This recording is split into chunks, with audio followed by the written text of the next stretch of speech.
तर अकोल्याच्या राजकारणात एक गुप्त बैठक झाली आणि या गुप्त बैठकीमुळे मोठी खळबळ उडाली आहे। उपमुख्यमंत्री एकनाथ शिंदे यांचे अत्यंत विश्वासू असे नेते ॲडव्होकेट निलेश देशमुख यांनी अकोला लोकसभा निवडणुकीत काँग्रेसचे उमेदवार राहिलेले डॉक्टर अभय पाटील यांची त्यांच्या टॉवर चौकातील निवासस्थानी रात्री उशिरा भेट घेतली आणि या दोघांमध्ये 2 तास बंद दारात चर्चा झाली। डिनर डिप्लोमसी सुद्धा रंगली।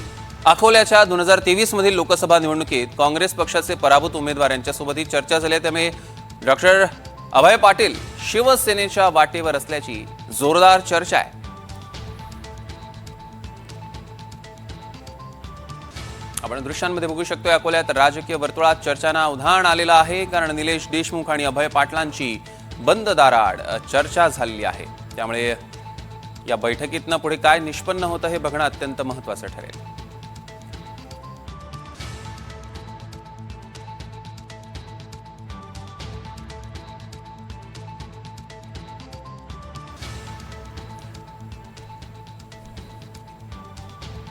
योगेश शिरसाट आपले प्रतिनिधी आपल्यासोबत फोन लाईन वरून जोडले गेलेत। योगेश, काय अधिकचे अपडेट्स? सौरव, नक्कीच अकोल्याच्या राजकारणात शनिवारी रात्री मोठी एक खळबळ उडाली आहे। रात्री एक गुप्त बैठक झाली आहे।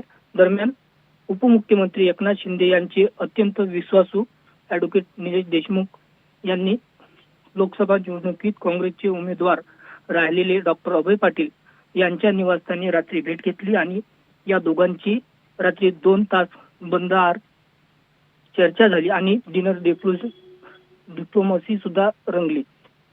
दरम्यान काही दिवसापूर्वी काँग्रेसचे जिल्हा निरीक्षक तथा प्रदेश महासचिव दिलीप सरनाईक यांच्यासह काँग्रेसचे ग्रामीणचे जिल्हा अध्यक्ष प्रकाश तायडे आणि महानगर अध्यक्ष महेंद्र गवई यांनी डॉक्टर अभय पाटील यांची भेट घेऊन त्यांची नाराजी आणि अडचण ऐकून घेतली होती आणि मनधरणी करत पक्षात राहण्याचा आग्रह विनंती केली होती। मात्र काल रात्री झालेल्या 2 तासाच्या चर्चेमुळे राजकीय वर्तुळात निश्चितच योगेश, यामुळे राजकीय वर्तुळात चर्चांना उधाण आलेलं आहे। अधिकचे अपडेट्स घेऊ तुर्तास। धन्यवाद।